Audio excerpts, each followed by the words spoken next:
Hello students, आज हम physics के एक टॉपिक मास और वेट के डिफरेंस के बारे में जानेंगे।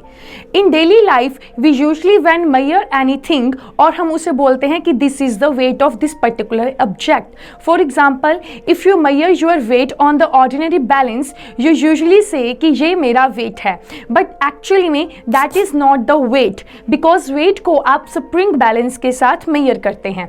सो दैट मीन्स जो आप मेजर करते हैं वो वेट नहीं, वो कुछ और होता है, and that is the mass, right. तो मास क्या होता है? Mass is the particular matter के जो फिजिकल बॉडी है उसके अंदर जो मैटर होता है उसे हम कहते हैं मास।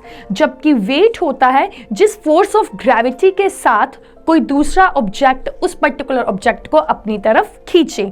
सो there is the small difference between the mass and the weight. Mass is particularly we can say the matter in the particular physically body, either it can be non living thing और any living thing. जबकि weight आपका वो चीज होती है जब आप किसी सरफेस के ऊपर होते हैं। यूनिवर्स में जितनी भी सेलेस्टियल बॉडी है, हर बॉडी का अपना अपना ग्रेविटी होता है, इसीलिए जब आप अर्थ पर होते हैं तब आपकी वेट जो होता है वो फोर्स के equal, that is equal to mass into acceleration होता है। यानी कि जिस फोर्स ऑफ ग्रेविटी के साथ अर्थ उस ऑब्जेक्ट को अपनी तरफ खींच रही है।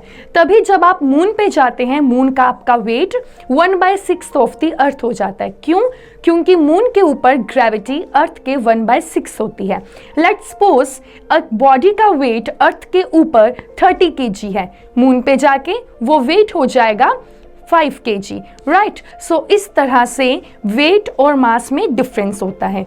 मास एक फिजिकल बॉडी के अंदर मैटर होता है, जबकि वेट फोर्स ऑफ ग्रेविटी के साथ जिस तरह से वो एक दूसरी बॉडी की तरफ अट्रैक्ट करती है।